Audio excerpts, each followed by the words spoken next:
Subhanaka la ilma lana illa ma 'allamtana innaka antal alimul hakim. Rabbi shrah li sadri wa yassir li amri wahlul 'uqdatam min lisani yafqahu qawli. Amma ba'd. Alhamdulillah ala ni'matil Islam. Alhamdulillah ala ni'matil iman wa kafa biha min ni'mah. Allahumma barik lana fi Rajab wa Sya'ban wa ballighna Ramadan wa ballighna Ramadan wa ballighna Ramadan wa a'inna 'ala siyam wal qiyam wa qira'atil Qur'an wa qanni'na bil yasiri minal manam. Alhamdulillah, segala puji bagi Allah Subhanahu wa taala. Sore hari ini, di waktu ini, di tempat ini, di bulan mulianya Allah Subhanahu wa taala, salah satu bulan yang diklaim oleh Nabi sebagai bulannya. Nabi Muhammad mengatakan Rajab syahrullah wa Sya'ban syahri wa Ramadan syahru ummati. Rajab itu bulannya Allah, Sya'ban itu bulannya Rasulullah, dan Ramadan itu adalah bulannya umatnya Nabi Muhammad sallallahu alaihi wasallam. Alhamdulillah, kita di bulannya Nabi Muhammad sallallahu alaihi wasallam, dan anjuran yang sangat dianjurkan adalah memperbanyak salawat kepada Nabi kita Nabi Muhammad sallallahu alaihi wasallam, karena di bulan ini diturunkan ayat innallaha wa malaikatahu yusholluna 'alan nabi ya ayyuhalladzina amanu shollu 'alaihi wa sallimu taslima. Salah satu ayat yang paling familiar untuk para pecinta sholawat, orang-orang yang ahli maulid, orang-orang yang sering baca qasidah-qasidah, orang-orang yang sering membaca pujian-pujian kepada Nabi. Salah satu dalil yang mereka pakai adalah iqtidaan billah, nirukan Allah Ta'ala, di mana Allah Ta'ala bersalawat kepada nabinya, dibarengi dengan para malaikatnya pun juga diajak sama Allah untuk bersalawat kepada Nabi. Dan setelah itu Allah Ta'ala ngajak hamba-hamba yang beriman untuk mengisi lisannya, mengisi hatinya, mengisi pikirannya dengan kecintaan kepada Rasulullah Sallallahu Alaihi Wasallam. Karena Nabi Muhammad ini aslul farah, Nabi Muhammad ini asal dari kebahagiaan itu ya Nabi. Asal dari keindahan itu ya Nabi. Kalau kita nyari surga, intisari dari surga itu bukan istananya yang megah, bukan makanannya yang nikmat, bukan penduduknya yang semua dibikin sama Allah Ta'ala cantik-cantik, ganteng-ganteng. Bukan tentang itu semuanya, tapi tentang keberadaan Nabi yang ada di dalamnya. Tapi karena ada manusia termulia yang ditaruh sama Allah Ta'ala dan akan ditempatkan di dalam surganya yang tertinggi, maka itulah hakikatnya. Kenapa kok Allah Ta'ala bersalawat, para malaikat diajak bersalawat, umat muslim, orang-orang yang beriman diajak sama Allah Ta'ala untuk bersalawat, agar kita ini dipantaskan, agar kita ini didekatkan, agar kita ini dimuliakan dengan kebersamaan dengan Nabi Muhammad sallallahu alaihi wasallam. Meskipun kita enggak berhubungan langsung secara jasadiah, meskipun kita enggak pernah dengar langsung dari Nabi, enggak pernah ngaji langsung dari Nabi, enggak pernah interaksi secara langsung dengan Nabi, tapi yang pasti hati kita, pikiran kita, telinga kita, lisan kita terpaut dengan sosok baginda kita Nabi Muhammad sallallahu alaihi wasallam. Asa ma'ahu fil jannah, yang kita harapkan adalah semoga kita dipantaskan masuk surga, dipantaskan untuk mendekat kepada Nabi, dipantaskan untuk menjadi hamba mulia, karena kemuliaan semua manusia itu ngambil dari kemuliaannya Rasulullah sallallahu alaihi wasallam. Katanya Imam Al-Busiri, semua orang ini ngambil multamisun, gharfam minal bahri aw rashfam minad diyami. Mau orang ngambilnya dari Nabi ini sepercik, ada yang ngambil seember, ada yang ngambil segayung, ada yang ngambil lautan keindahannya Nabi. Mereka yang semakin dekat, cara pikirnya makin dekat, cara pandangnya makin dekat, semakin mulia jugalah dia di sisi Allah Subhanahu Kita lanjutkan pembahasan kita di dalam surat An-Nur. Oke, dan ini mungkin adalah pertemuan terakhir kita sebelum kita masuk ke dalam bulan Ramadan, bulan yang penuh berkah, bulan yang penuh kebaikan dari Allah Subhanahu wa taala. Semoga berkah dari ngajinya kita tafsir, berkah dari ngajinya kita tentang ilmunya Al-Qur'an, berkah dari ngajinya kita tentang perkara-perkara yang Allah taala turunkan kepada Nabi Muhammad sallallahu alaihi wasallam, menjadikan Ramadan kita ini tambah berkah. Oke, menjadikan Ramadan kita ini tambah baik, menjadikan Ramadan kita ini menjadi sesuatu yang memperbaharui seluruh keadaan hidup kita. Oke, karena hakikatnya Ramadan ini kayak madrasah. Oke, madrasahnya kita. Kenapa kok disuruh puasa? Ya biar kita punya kendali diri. Yang biasanya titik-titik emosi, oke, delok anake ngutahne banyu, wis menteleng, mentolo jiwit, mentolo ngaplok, oke. Nanti masuk Ramadan ditahan. Ini soim, poso mosok nesu. Oke. Jangan kalau lagi marah gitu ambil kaca, Bu, jajan. Ayu apa enggak? Kalau lagi marah itu cantik apa enggak? Jadi kita puasa ngapain? Ditahan. Oke, dikasih pelajaran nahan diri, dikasih nahan dari makan, dari minum aja bisa, masa nahan diri untuk marah nggak bisa? Oke, nahan diri untuk nggak ngomong kotor, nahan diri untuk nggak ngomong jelek, nahan diri dari yang namanya kadzib, dari yang namanya bohong, dari yang namanya namimah, dari yang namanya qaulazur, perkataan-perkataan yang buruk, sumpah-sumpah palsu dan lain sebagainya. Itu semuanya membatalkan pahalanya puasa. Oke, semua perkara-perkara dan mayoritas adalah maksiatnya lisan. Oke, orang kalau bermaksiat lisan di bulan Ramadan cuman tinggal, jadi puasanya ini cuman tinggal casingnya aja, nggak ada isinya. Oke, katanya Nabi Muhammad, kam min shaim laisa lahu min siyamihi illal atash wal ju'. Berapa banyak orang puasa lapar-lapar, haus-haus, tapi nggak dapat apa-apa dari Allah taala kecuali lapar sama haus. Kenapa? Ramadannya nggak bermakna, puasanya nggak bermakna. Oke, jadi kita belajar ini semoga bikin hati kita ini tambah indah, tambah siap untuk menggapai keberkahan di bulan Ramadan. Ila anqal qala Allah taala fi kitabihil aziz. Di sini sampai kepada ayat yang mengatakan fi buyutin adzinallahu an turfa'a wa yudhkara fiha ismuhu yusabbihu lahu fiha bil ghuduwi wal asal. Sampai kepada ayat yang membahas tentang buyutillah, tentang rumah-rumahnya Allah. Fi buyutin, di rumah-rumah. Fi buyutin, di rumah-rumah. Yang dimaksud rumah-rumah di sini apa? Rumahnya Allah taala.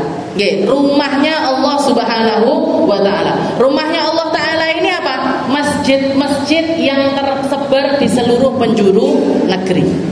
Katanya Nabi Muhammad, inna ahlus sama, sesungguhnya para penduduk langit itu kalau melihat ke bawah, kalau melihat ke atas muka bumi, ini mereka melihat masjid-masjidnya Allah ini laksana bintang-bintang di atas langit.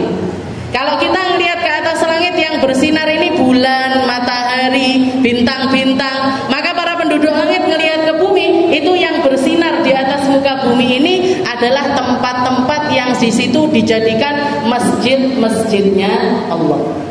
Makanya Nabi Muhammad juga mengatakan tempat yang paling ahabbul bilad ilallahi masajiduha wa abghadul bilad ilallahi aswaquha. Tempat yang paling, jadi tanah yang paling disukai sama Allah taala adalah masjid-masjidnya. Dan tanah yang paling enggak disukai sama Allah taala adalah pasar-pasarnya. Pasar ini apapun bentuknya panggah pasar, Bu. Arepe dadi mall kah?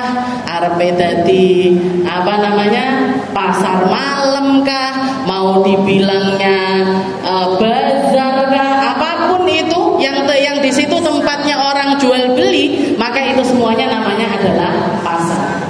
Ojo sampai dolane awake dhewe ning pasar luwih akeh ketimbang dolannya kita di masjid-masjidnya Allah. Oke, jadi tempat termulia di atas muka bumi ini masjid-masjid. Oke, jadi katakan di sini fi buyutin, di rumah-rumahnya Allah. Adzinallah, Allah Taala mengizinkan antur fiha wa yudhkara fiha ismuh. Oke, Allah Taala mengizinkan untuk orang-orang ini ngangkat suara di dalamnya bil ghudwi wal asal, di pagi maupun di petang. Yang dimaksud di situ adalah salat 5 waktu. Jadi dipersilakan sama Allah Taala untuk azan, dipersilakan sama Allah Taala untuk iqamah, dipersilakan sama Allah Taala untuk salat dengan bacaan-bacaan yang keras, diizinkan untuk berzikir bersama, diizinkan untuk bertasbih bersama, diizinkan untuk bikin majelis dengan suara-suara yang keras. Oke, bikin majelis di masjid boleh. Oke, pakai pengeras suara, pakai sesuatu yang bikin suara kita ini terangkat, itu semuanya diizinkan sama Allah Taala di rumah-rumahnya Allah. Fi buyutin. Oke, juga para ulama mengatakan di sini fi buyutin, yang dimaksud dengan rumah-rumahnya Allah ini apa? Ada sebagian ulama yang mengatakan yang dimaksud pada saat ayat ini turun, yang dimaksud dengan rumah-rumahnya Allah adalah 4 masjid. Oke, adalah 4 masjid. Masjid yang pertama adalah Masjidil Haram. Oke, yang dibangun sama Nabi Allah Ibrahim beserta putranya yaitu Nabi Allah Ismail. Setelah itu masjid yang kedua adalah Masjidil Aqsa, yang dibangun sama Nabi Allah Sulaiman beserta dengan putranya, yang dibangun sama Nabi Allah Dawud beserta putranya yaitu Nabi Allah Sulaiman. Setelah itu masjid yang ketiga adalah masjidnya Nabi Muhammad sallallahu alaihi wasallam, yang dibangun oleh Nabi sendiri dengan dana pribadinya beliau. Dan yang keempat adalah Masjid Quba. Oke, masjid yang ada di enggak jauh dari Madinatul Munawwarah. Oke, yang enggak jauh dari Madinatul Munawwarah. Jadi 4 masjid ini yang jadi ketika ayat ini turun fi buyutin, di rumah-rumah. Di rumah mana ini? Oke, 4 masjid ini tadi. Masjidil Haram, Masjidil Aqsa, Masjid Nabawi sama Masjid Quba. Oke, Masjidil Haram yang sudah enggak asing lagi bagi kita.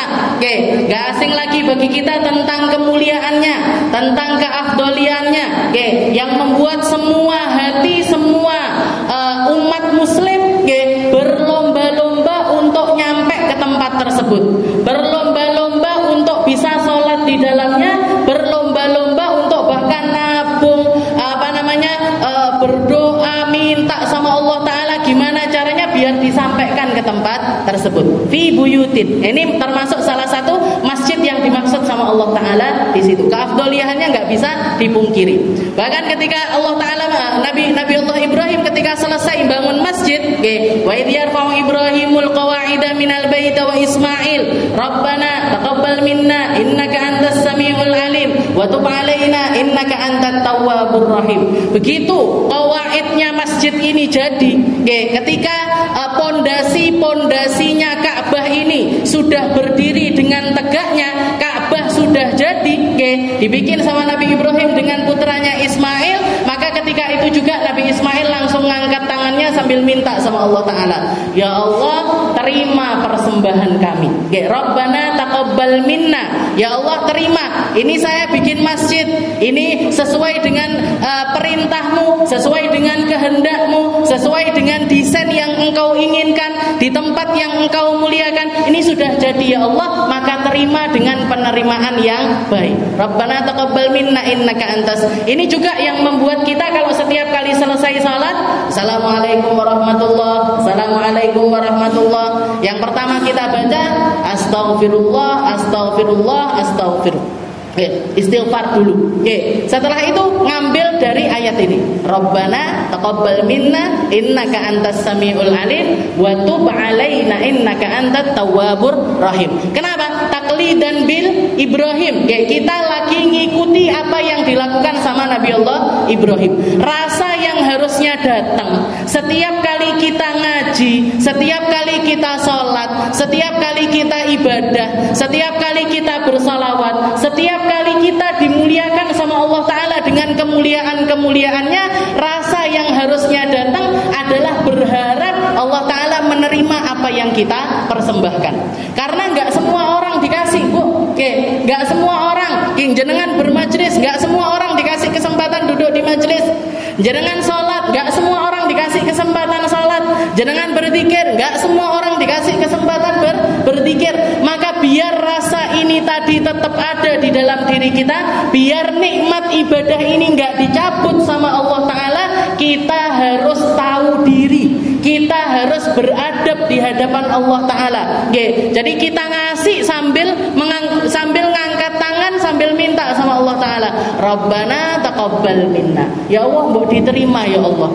Salat saya ini, meskipun kalau salat subuh akean angope timbangane sadari. Kalau misalkan waktu duhur banyakan mikir makannya ketimbang khusyuknya. Meskipun tengah-tengah salat seringkali iki rakaat telu apa papat. Nanti sholat subuh iki siji apa loro, mang wis kunut apa ora, Fatihahku bener apa enggak, sering kali keluar rasa-rasa yang seperti itu di dalam diri kita. Tapi enggak apa-apa, muka tebel aja Bu, kalau di hadapan Allah itu muka tebel aja. Jadi yang sholat kita yang kayak gitu itu tetap minta sama Allah, Rabbana taqabbal minna, ya Allah mau diterima ini. Rabbana taqabbal minna innaka antas samiul alim. Allah jenengan maha mendengar, jenengan maha melihat, jenengan tahu persis semua cacat-cacat saya di dalam setiap ibadah ini. Saya ngaji ya Allah, di An-Najah setiap Jumat, setiap Jumat. Tapi ya kayak gitu masih go eling laline, go eling laline. Kudune nang masjid ini biasanya yang keluar di sini Bismillah mulai sesok sholat jamaah nang masjid. Kok sedina rong dina.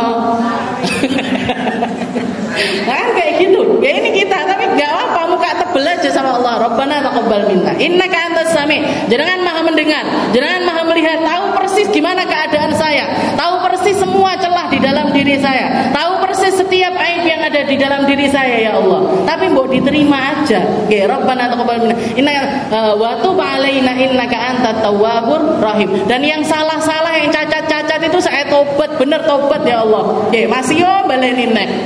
Tapi tobat, waktu alaina innaka antat tawwab. Tapi kan jenengan seneng kalau kita tobat, kan jenengan seneng kalau kita ini minta ampun, kan jenengan seneng kalau misalkan kita ini, nah itu rasa itu yang harusnya datang. Rasa semacam itu setiap kali kita ibadah ini yang harusnya ada di dalam diri kita, itu rasa yang semacam itu.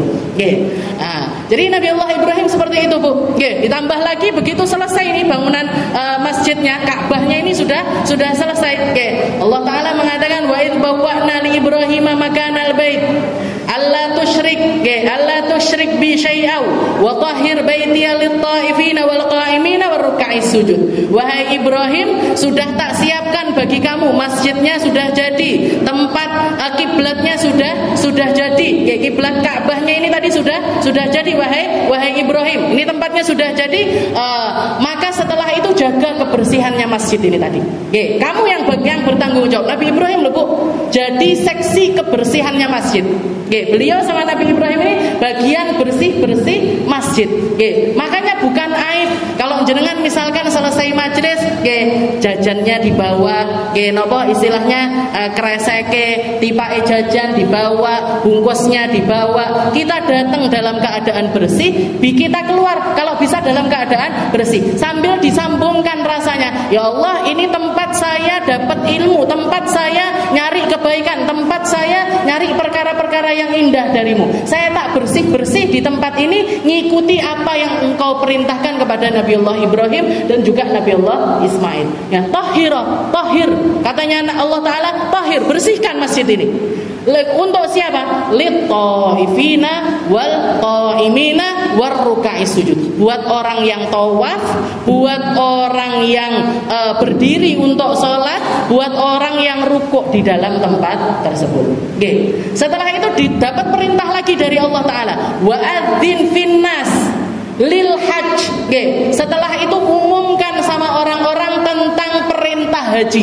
Celuan wong-wong kon haji wahai Ibrahim. Suruh orang-orang untuk berhaji. Mereka akan ya'tuna min kulli fajjin amik. Mereka akan datang dari seluruh penjuru negeri. Katanya Nabi Ibrahim ketika dapat perintah seperti ini bingung beliau. Umat sekurung duwe, yang ikut sama beliau cuman beberapa, kok disuruh ngumumkan ke seluruh dunia kepada orang-orang biar datang ke Mekah, biar datang haji, biar datang ibadah, biar datang tawaf sa'i di tempat tersebut. Bingung Nabi Ibrahim. Beliau mengatakan, ya Rabb, kaifa unadihim? Bagaimana cara saya manggil mereka semua ya Allah? Wa sauti la yanfaduhum. Suara saya enggak akan nyampe ke mereka. Suara saya enggak akan nyampe ke mereka. Gimana caranya ya Allah? Gimana caranya saya ini ngumumkan ini tadi gimana? Maka Allah Ta'ala mengatakan, ya Ibrahim, nadi wa alainal balag. Kamu cukup ngajak, nanti yang nyampein saya. Kamu cukup ngajak aja wahai Ibrahim, nanti yang nyampaikan saya. Ini loh, orang ketika berdakwah, orang ketika ngajak orang, ajak aja bu. Gak usah sungkan ngajak orang, gak usah malu-malu ngajakin orang. Siapapun kita punya porsi untuk berdakwah. Kita punya porsi untuk ngajakin orang jadi baik. Nanti yang nyampein Allah. Majelis ini, majelis sore, An-Najah ini, jangan share. Ajak orang sana, ajak orang sini, ayo budal kabeh neng kene. Nanti kalau misalkannya akhirnya mereka ikut di sini, rezekinya jenengan. Kalau nggak ikut nggak apa-apa. Kita cuman ngajak, manusia ini tugasnya cuman ngajak. Bahkan nabi-nabinya Allah Ta'ala itu tugasnya cuman ngajak, bukan bagikan hidayah, itu bukan. Yang ngasih hidayah Allah. Nadi wa alainal balag. Katanya Allah Ta'ala, kamu cukup ngajak aja wahai Ibrahim, nanti yang nyampein saya. Maka beliau naik ke atas bukit yang paling tinggi, bukit yang paling tinggi di negeri Makkah saat itu. Beliau ngajak orang-orang, ayyuhan nas, wahai orang-orang, berangkatlah kalian ke Mekah, hajiyo kalian semuanya. Berangkatlah kalian ke Mekah, berangkatlah kalian untuk melaksanakan ibadah haji, karena Allah Ta'ala sudah memerintahkan kita, sudah mengizinkan kita untuk mengisi tempat ini untuk beribadah.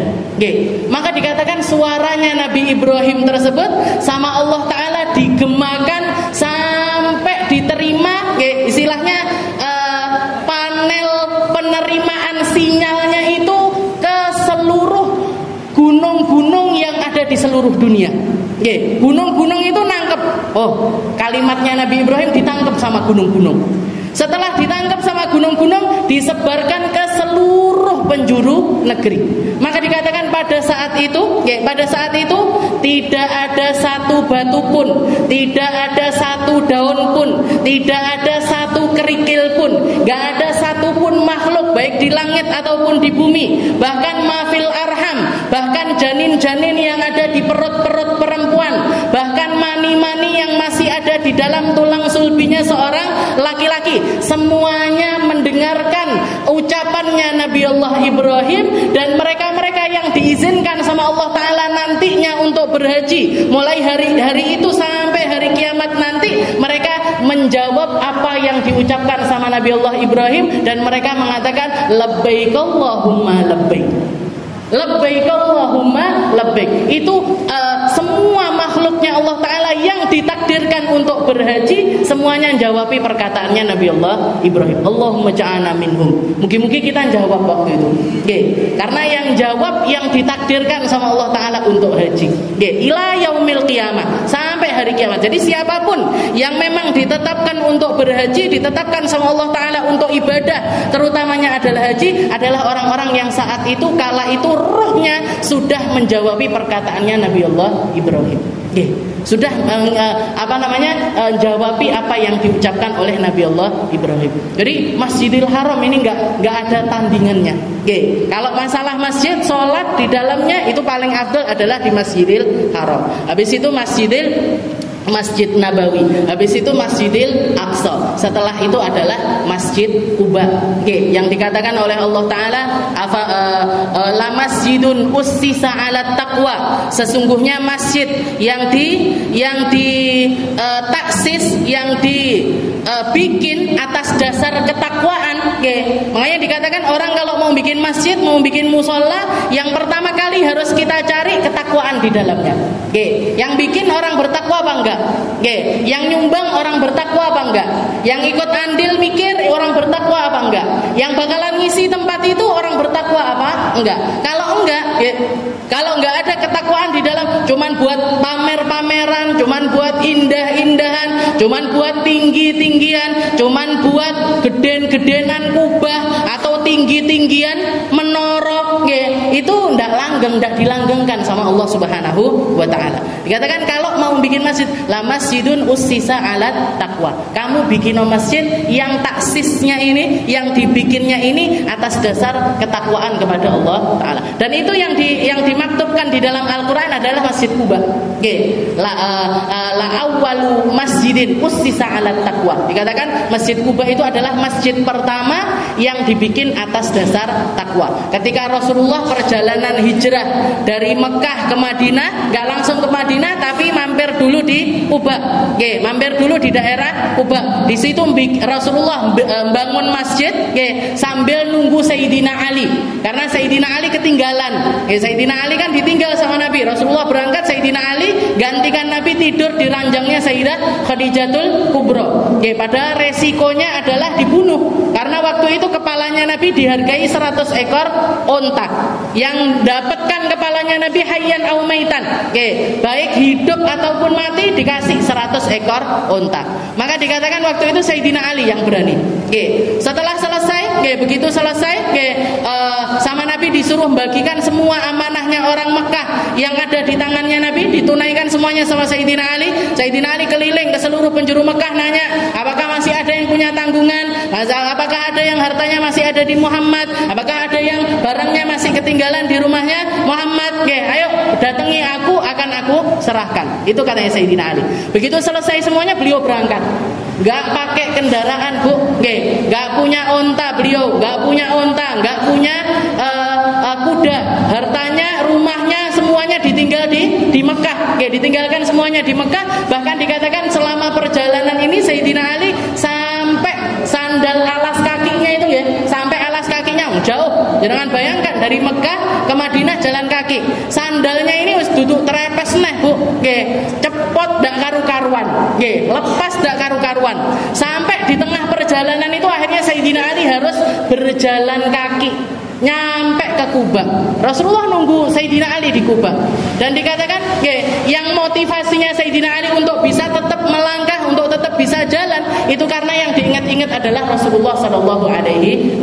Begitu nyampe dikatakan ketemu sama Nabi, beliau nggak kuat lagi tersungkur di hadapannya Nabi, dipeluk Nabi, setelah itu diperlihatkan kakinya. Katanya Nabi, Rasulullah melihat kakinya Sayyidina Ali waktu itu hancur. Bukan cuman luka, hancur. Hancur kakinya Sayyidina Ali. Setelah itu Rasulullah nangis, diusap dengan kedua tangannya beliau, sembuh. Itu Sayyidina Ali bin Abi Thalib. Jadi beliau bikin masjid pertama kali itu namanya adalah Masjid Quba. Baru setelah itu berangkat bareng-bareng ke Madinah. Setelah berangkat bareng seperti kisah yang terkenal. Beliau datang, orang-orang kaya-kaya ini rebutan, ya Rasul nginep rumah saya, ya Rasul tinggalnya di rumah saya. Yang pede nawani Nabi kan yang rumahnya pantas, yang pede nawani Nabi kan yang kamarnya pantas. Tapi ternyata Allah Ta'ala punya cara sendiri. Katanya Nabi, da'ha fa innaha ma'murah. Jangan dieret-eret kemana-mana ini onta saya. Dia sudah dapat perintah langsung dari Allah Subhanahu wa Ta'ala. Jalan sampai nyampe di rumahnya Abu Ayyub Al-Ansari, seorang sahabat Ansor yang rumahnya itu reot. Rumahnya itu istilahnya nggak bagus-bagus amat, nggak cantik-cantik banget. Rasulullah untanya ini duduk di depan tempat tersebut, deprok. Setelah itu Rasulullah mengatakan, hadza li baiti, saya nanti tinggalnya di tempat ini. Saya tinggalnya di tempat ini. Katanya Abu Ayyub Al-Ansari, nggak nyangka kalau rumahnya bakalan jadi tempat tinggalnya Nabi. Tapi setelah itu akhirnya beliau cerita, rumah yang ditempati Abu Ayyub adalah rumah yang 100 tahun sebelumnya diwakafkan oleh seorang raja dari Yaman. Jadi ada seorang raja dari Yaman dagang sampai ke Madinah, ketemu sama orang-orang Yahudi. Orang-orang Yahudi bilang ini tempat kalau sesuai dengan Taurat, sesuai dengan Injil adalah tempat yang nantinya akan jadi tempat hijrahnya Nabi yang terakhir. Maka beliau kerentak di dalam hatinya pengen nyambung sama Nabi, pengen punya sambungan sama Rasulullah SAW. Setelah itu beliau mengatakan kalau gitu carikan saya tanah. Dicarikan tanah, bangunkan rumah. Bangunkan rumah yang paling indah. Dibangunkan rumah paling indah. Setelah itu beliau mengatakan ya Rabb, beliau ikrar, ya Allah saya ikrarkan saya bangun rumah ini untuk jadi tempat tinggalnya Nabi yang terakhir.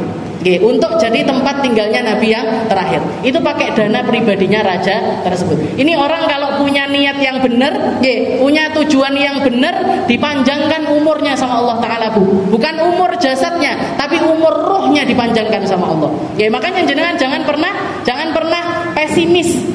Aku ki opo, mek duwe opo, saya ini bisa apa, maunya bagaimana, aku iso ngamal ini biar panjang umur saya ini gimana. Masukkan diri jenengan di tempat-tempat kebaikan semacam ini, dipanjangkan nanti umurnya jenengan. Kalau kita ikhlas, kalau kita tulus, nanti dipanjangkan umurnya. Ini 100 tahun. Seperti yang jenengan tahu, rumah yang 100 tahun lalu jadi rumah paling indah, sekarang jadi rumah gimana? Ya paling elek. Kalau rumah jenengan lihat, rumah-rumah yang dulu paling bagus-bagus, ininya kuning-kuning itu kan tondone 100 tahun lalu dia orang kaya karena bisa beli keramik. Sekarang kabeh wong iso tuku keramik. Jadi dikatakan Abu Ayyub Al-Ansari waktu itu rumahnya udah nggak bagus, wong umurnya 100 tahun, tapi disambungkan sama Allah Ta'ala untuk tempat tinggalnya Nabi Muhammad Sallallahu Alaihi Wasallam. Setelah itu jalan lagi, nyampe ke satu lapangan, itu punyanya dua anak yatim, Sahel sama Suhail. Jadi dua anak yatim yang punya tanah tersebut dibeli sama Nabi. Katanya Nabi, hadza li masjidi, ini tempat jadi masjidnya saya. Pakai dana pribadinya Nabi. Pakai uangnya Rasulullah Sallallahu Alaihi Wasallam. Dibangunlah masjid. Dan ketika bangun masjid itu Rasulullah ikut ngewangi, Bu. Bawa pasir, bawa labinah. Labinah itu kayak lempung-lempung yang dipakai untuk nempel di dinding-dindingnya. Bawa pasir, bawa pelepah kurma, ngetok-ngetoki dan lain sebagainya. Dan syair yang terkenal ketika para sahabat ini bangun masjid, Rasulullah mengatakan, Allahumma la aisha illa aishal akhirah farhamil ansar wal muhajirah. Ya Allah, tidak ada kehidupan yang nyata selain kehidupan di akhirat nanti.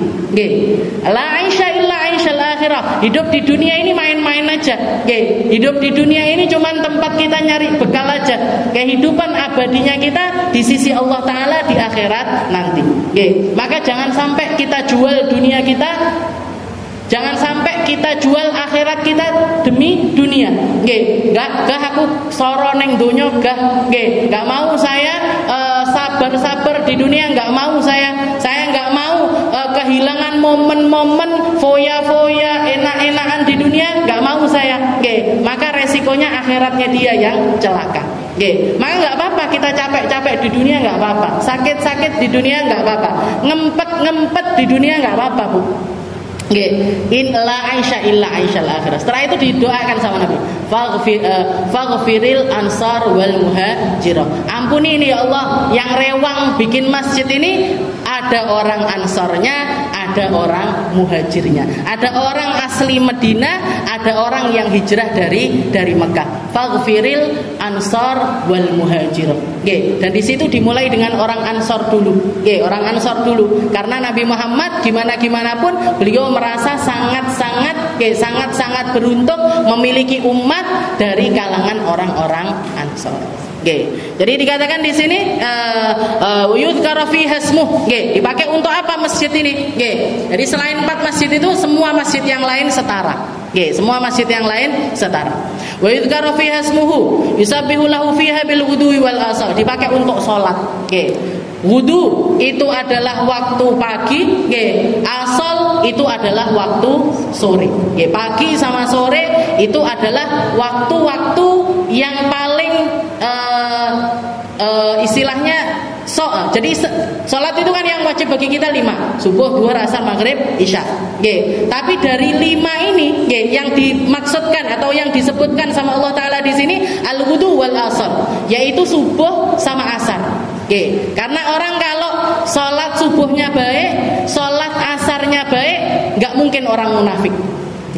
Karena 2 sholat ini yang paling berat. 2 sholat ini biasanya yang paling berat bagi orang. Subuh sudah pasti. Sek ngantuk, sek angop, sek ngene ngane dan lain sebagainya. Sholat subuh itu orang kalau rutin sholat subuh, apalagi bisa sampai di masjid, itu insya Allah bukan orang munafik. Dan yang kedua adalah sholat asar. Dan juga di dalam salah satu hadis Nabi Muhammad pernah menceritakan inna lillahi malaikah. Allah Ta'ala itu punya malaikat-malaikat yang disebarkan di seluruh penjuru dunia. Ya ta'aqabun, dan mereka ini ketika keliling di dunia ini sip-sipan. Ada yang datang sip pagi, ada yang datang sip sore. Tahu nggih sip-sipan? Kayak orang kerja ngoten, yang kerja pagi sampai sore pulang. Nanti datang yang sip sore kerja sampai malam. Ini malaikat juga gitu, Bu. Keliling, pagi sama sore. Dan setelah itu dikatakan, ketika 2 malaikat ini sip-sipan semacam itu, dikatakan nanti ketika sip pagi, jadi yang bagian malam, yang bagian asar itu mereka baru naik kalau yang bagian selanjutnya ini datang. Yang pagi juga gitu, mereka nggak akan naik kecuali sudah ada malaikat-malaikat yang turun. Dan dikatakan malaikat ini ngapain? Nanti ketika mereka naik, laporan sama Allah Ta'ala. Ditanya sama Allah Ta'ala, kaifa taraktum ibadi? Katanya Allah Ta'ala, kalian ninggalkan hambaku ini dalam keadaan apa? Kalian meninggalkan hambaku ini dalam keadaan bagaimana? Maka para malaikat tersebut mengatakan taraktuhum wahum yusallun. Katanya malaikat, kami ninggalkan mereka lagi sholat. Dan ketika kami datang tadi ya Allah, mereka juga dalam keadaan sholat. Jadi laporan yang dilaporkan sama malaikat ini bukan tadi baca Al-Quran, tadi arisan, tadi bakso, enggak. Itu semuanya di skip. Walaupun bentuk ibadah itu macam-macam. Bentuk ibadah itu makan bakso ya pasti bukan ibadah. Jadi ibadah itu kan macam-macam. Ada puasa, ada sedekah, ada zakat, ada haji, umroh dan lain sebagainya. Itu kan semuanya bentuk ibadah.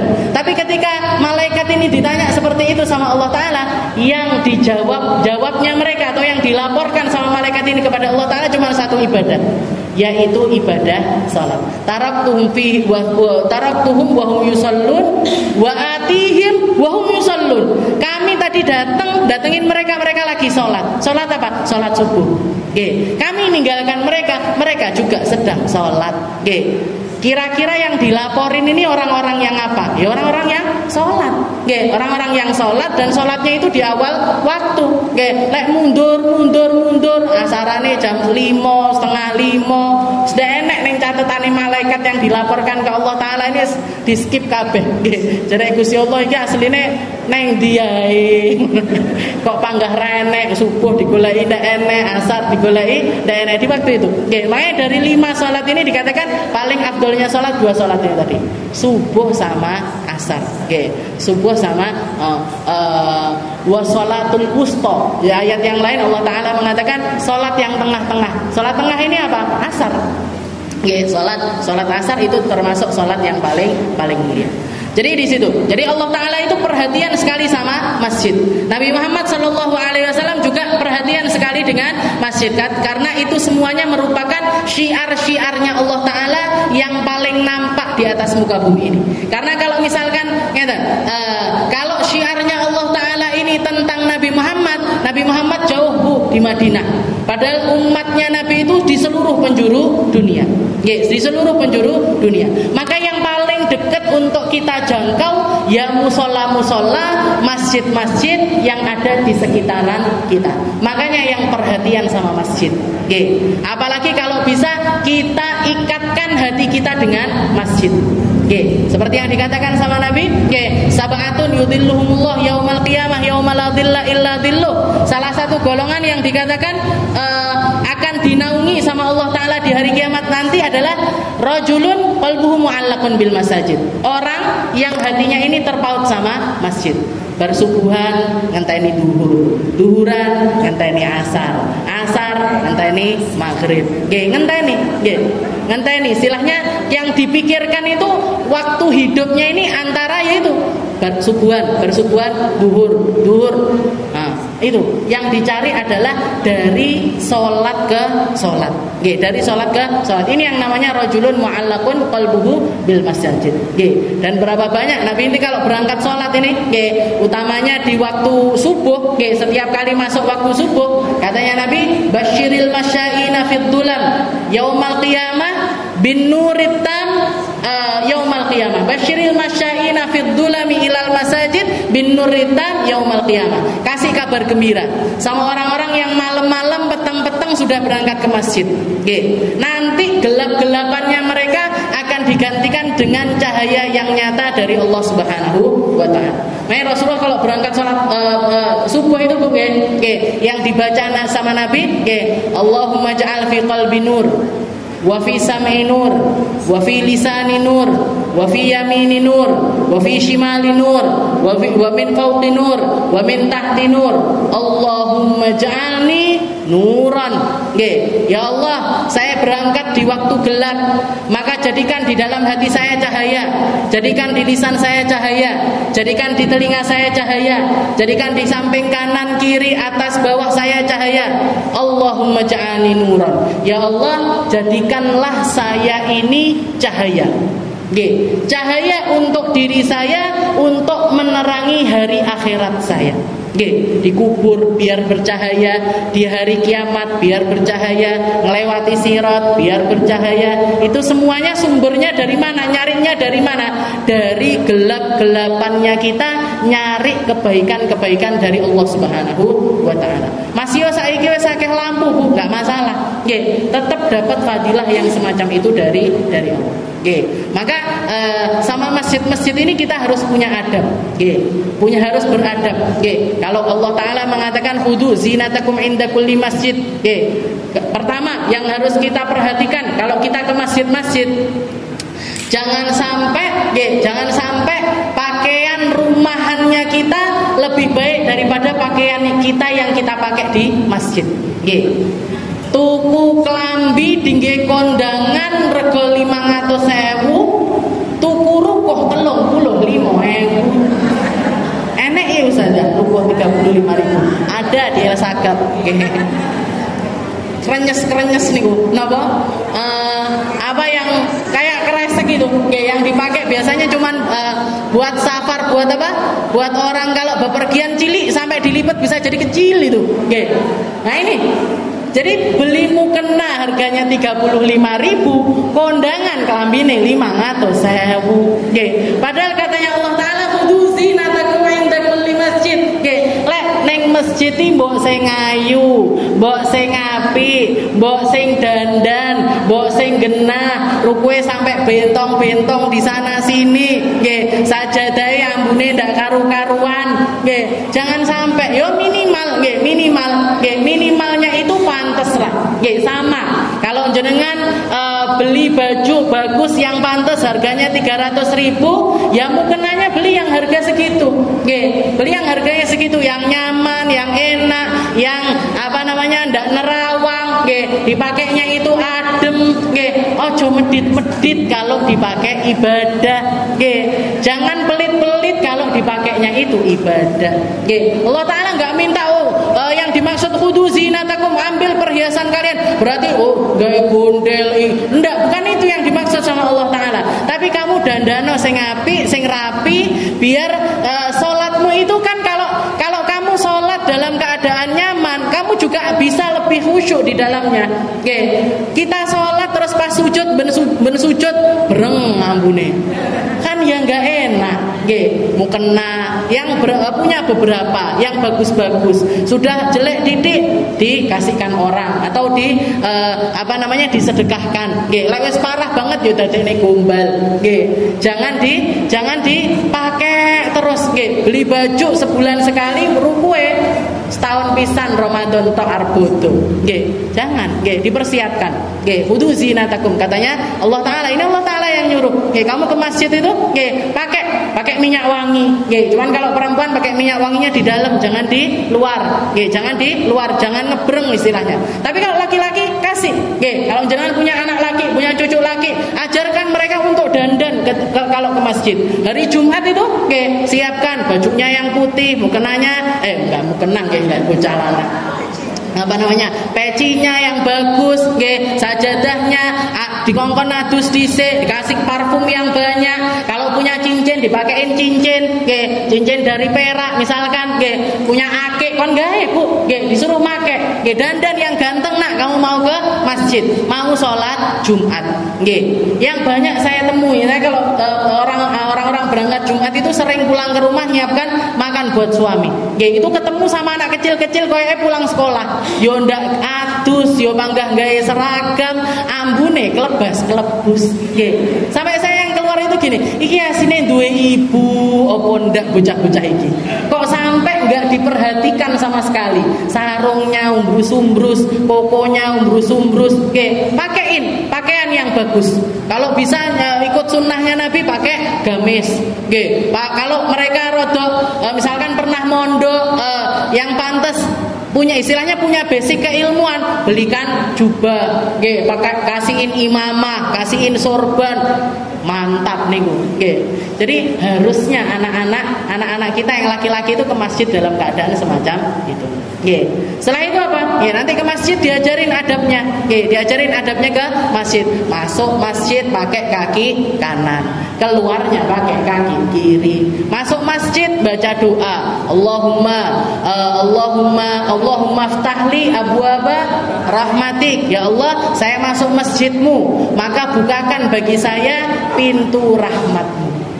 Doa, sandali ditoto sing api. Diingatkan kalau di masjid enggak boleh rame-rame. Diingatkan kalau di masjid, orang di masjid ini sawasiyah. Sawasiyah, enggak ada perbedaan. Mau dia menteri, mau dia pejabat, mau dia orang kaya, enggak oleh cis-cisan tempat itu enggak boleh. Sajadahnya ditekek, ditulisi reserved. Sudah dipesan, enggak boleh Bu. Siapa yang duluan dia berhak nempati tempat tersebut. Yang boleh ambil tempat, ambil porsi dari masjid itu cuma 2, muadzin sama imam. Kalau Jumat ditambahi khotib. Selain itu semuanya nyari tempat seadanya. Mau dia presiden, mau dia siapapun, itu tempatnya harus sama. Ini kita ingatkan anak-anak kita, nggak boleh kayak gitu. Nggak boleh semena-mena di dalam masjid. Nah, setelah itu juga yang perlu kita ajarkan sama anak-anak kita, kalau di dalam masjid nggak boleh rame tentunya. Nggak boleh bikin kebisingan di dalam masjid. Juga tambahan satu lagi, jangan kalau masuk masjid, usahakan diniati iktikaf. Diniatkan iktikaf ini sebelum kita masuk Ramadan. Banyak orang ngira iktikaf itu harus di waktu sendiri. Padahal setiap kali kita masuk masjid itu sudah bisa dianggap sebagai iktikaf.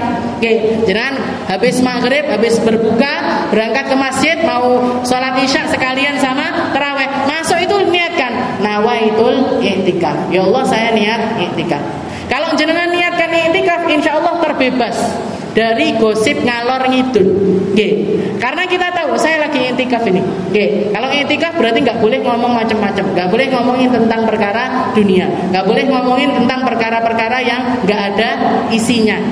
Saya di sini mau ibadah, mau sholat, mau ngaji. Selain itu juga dipakai untuk iktikaf. Niatkan iktikaf.